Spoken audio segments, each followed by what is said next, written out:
سیدنا ابو ہریرہ رضی اللہ تعالیٰ عنہ راوی ہیں، اور امام ترمذی سنن ترمذی میں اس روایت کو نقل فرماتے ہیں۔ ایک غیر مسلم شخص رسول اللہ صلی اللہ علیہ وسلم کی بارگاہ میں آیا،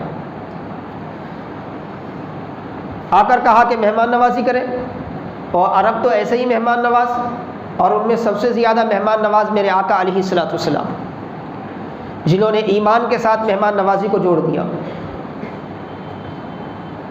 فرمایا جو شخص اللہ پر یوم آخرت پر ایمان لاتا ہے وہ اپنے مہمان کے ساتھ عزت والا معاملہ کرے۔ حدیث پاک کا مفہوم ہے۔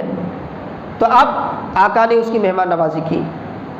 اب اس زمانے میں ہماری جیسی ڈشیں تو ہوتی نہیں تھی، عرب میں عام طور پر اس وقت کی غذائیں جو تھی کھجور اور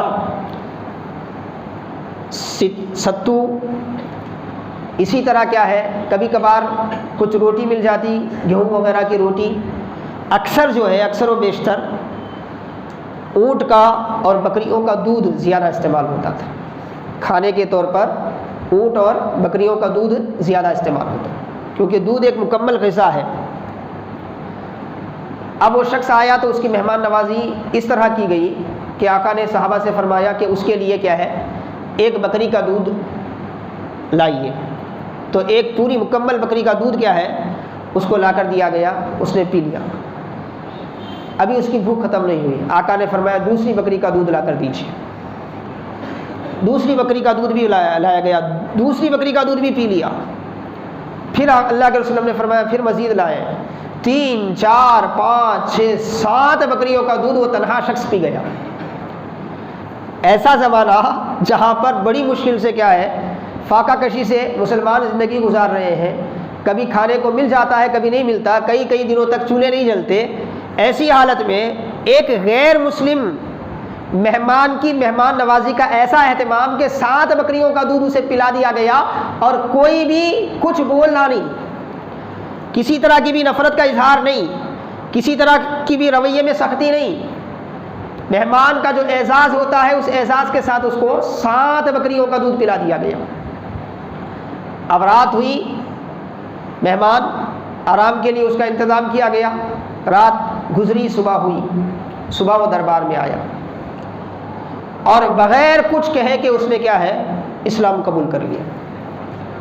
بغیر کچھ کہے کہ نہ اس کو دعوت دی گئی، نہ اس کو کہا گیا کہ بھئی تو مسلمان بن، کچھ نہیں، کیونکہ اس نے ایک دن پہلے رسول اللہ صلی اللہ علیہ وسلم کا رویہ دیکھ لیا تھا، ایک دن پہلے آقا علیہ السلام کا معاملہ دیکھ لیا تھا، ایک دن پہلے صحابہ کا انداز اس نے دیکھ لیا تھا۔ رسول اللہ صلی اللہ علیہ وسلم نہ صحیح، کم از کم کوئی صحابی تو اعتراض کرتا کہ یا رسول اللہ 7 بکریوں کا دودھ پلانے کی کیا ضرورت ہے اس کو، مہمان نوازی کے لیے ایک بکری کا دودھ بھی کافی ہے، 7 نہیں، کسی نے الا اللہ نہیں کہا، کسی نے کچھ نہیں کہا۔ اب اس کا اثر تو ہونا ہی تھا۔ صبح بغیر کسی دباؤ کے، بغیر کسی ترغیب کے اس بندے نے اسلام کا اعلان کیا، مسلمان ہو گیا۔ اس کے بعد رسول اللہ صلی اللہ علیہ وسلم نے پھر اس کی مہمان نوازی کی، فرمایا اس کو بکری کا دودھ لا کر کھلاؤ۔ بکری کا دودھ لایا گیا، ایک بکری کا دودھ اس نے مکمل پی لیا۔